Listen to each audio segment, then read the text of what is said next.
बदलापूरमध्ये जसं झालंय तेच आरोपी रिपीट झालेत, तसंच संगमनेरमध्ये सुद्धा झालं होतं।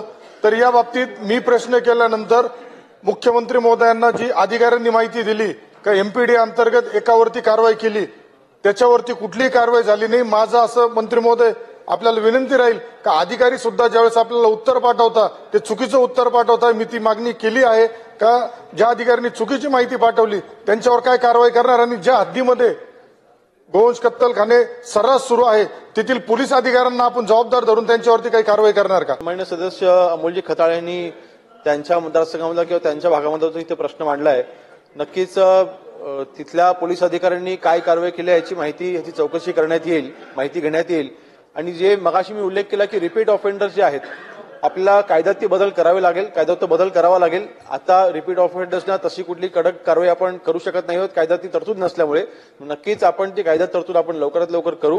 आणि रिपीट ऑफेंडर्सना कडक शिक्षा करण्यासाठी म्हणजे आपण आता 5 वर्षाची आहे, रिपीट ऑफेंडर्सना आपण 10 वर्ष आपण करायचा विचार आपण करतोय।